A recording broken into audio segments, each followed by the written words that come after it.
Assalamualaikum warahmatullahi wabarakatuh. Kami dari kelompok 5 ingin mempresentasikan tentang standar intervensi keperawatan Indonesia dan standar luaran keperawatan Indonesia. Kelompok kami terdiri dari yang pertama Galuh Chandharini dengan nomor NIM 11300221100.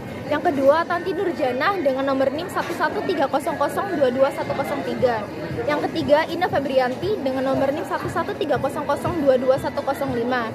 Yang keempat Bella Aprilia Hidayat dengan nomor NIM 11300221111. Yang kelima Nur Fadila dengan nomor NIM 11300222122. Yang keenam Putri Kartika dengan nomor NIM 11300222129. Yang ketujuh Alisa Naura dengan nomor NIM 11300222135. Definisi intervensi dan tindakan keperawatan. Intervensi keperawatan merupakan treatment yang dikerjakan oleh perawat yang didasarkan pada pengetahuan dan penilaian klinis mencapai luaran atau outcome yang diharapkan. Klasifikasi intervensi keperawatan. Klasifikasi atau taksonomi adalah sistem pengelompokan hierarki dan bersifat lebih umum atau tinggi ke lebih khusus atau rendah. Sistem klasifikasi standar intervensi keperawatan Indonesia terdiri atas 5 kategori, yaitu yang pertama fisiologis, yang kedua psikologis, yang ketiga perilaku, yang keempat relasional, yang kelima lingkungan. Fisiologis terdiri dari pertama respirasi, merupakan kelompok intervensi keperawatan yang memulihkan fungsi pernapasan dan oksigenasi. Yang kedua sirkulasi, merupakan kelompok intervensi yang memulihkan jantung dan pembuluh darah.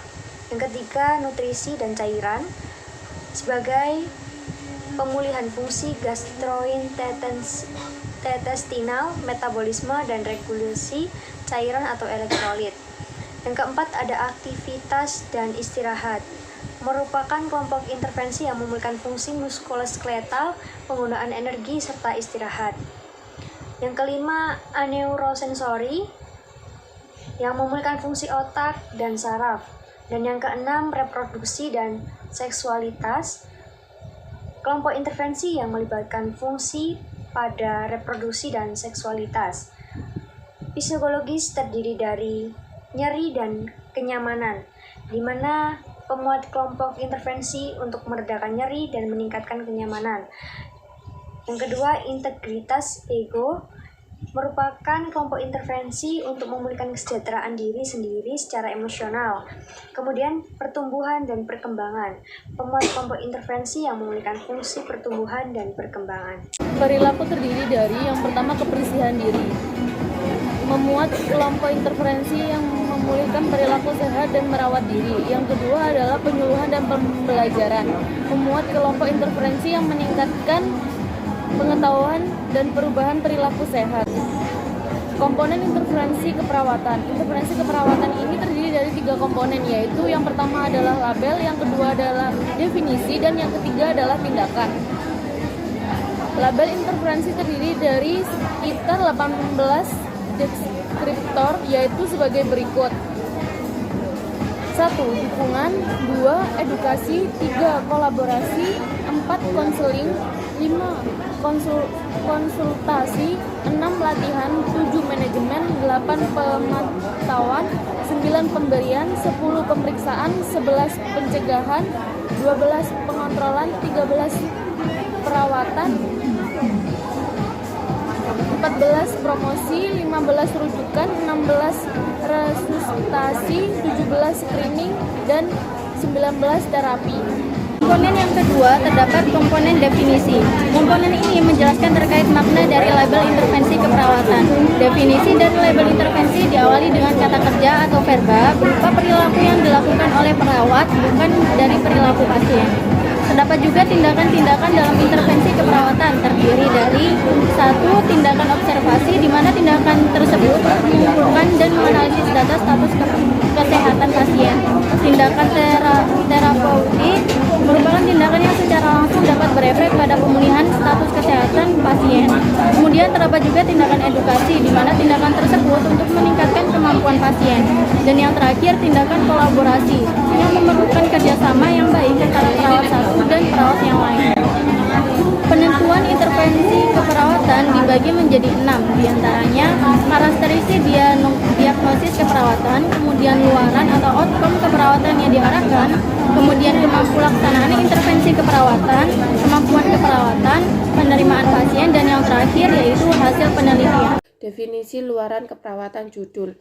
Luaran atau outcome keperawatan merupakan aspek-aspek yang dapat diobservasi dan diukur meliputi kondisi, perilaku, atau dari persepsi pasien, keluarga, atau komunitas sebagai respon terhadap intervensi keperawatan. Luaran keperawatan menunjukkan status diagnosa keperawatan setelah dilakukan intervensi keperawatan. Klasifikasi luaran keperawatan. Sistem klasifikasi ini tidak hanya mencakup klasifikasi intervensi dan luaran keperawatan. ICNM membagi diagnosis, intervensi, dan luaran keperawatan menjadi 5 kategori, yaitu fisiologis, psikologis, perilaku, relasional, dan lingkungan. Jenis luaran keperawatan dibagi menjadi 2, yaitu positif dan negatif.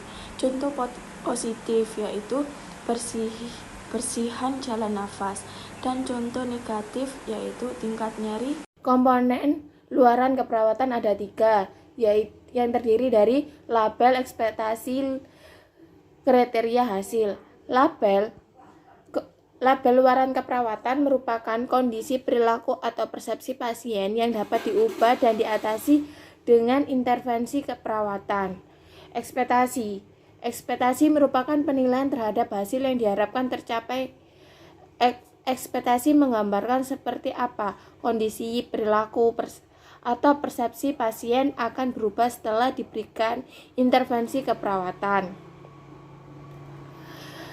Kriteria hasil merupakan karakteristik pasien yang dapat diamati atau diukur oleh perawat dan dijadikan sebagai dasar untuk menilai pencapaian hasil intervensi keperawatan. Ekspektasi yang diharapkan perawat yaitu yang pertama meningkat bertambah dalam ukuran, jumlah, derajat, atau tingkatan. Selanjutnya ada menurun, yaitu berkurang dalam ukuran, jumlah, derajat, atau tingkatan.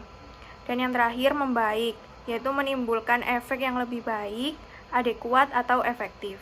Selanjutnya ada penerapan luaran keperawatan, yaitu yang pertama ada metode dokumentasi manual atau tertulis. Contohnya adalah setelah dilakukan intervensi selama 3 jam, maka bersihan jalan napas meningkat. Dengan kriteria hasil, batuk efektif meningkat, produksi sputum menurun, mengi menurun, frekuensi nafas 12-20 kali per menit. Yang kedua ada metode dokumentasi berbasis komputer. Contohnya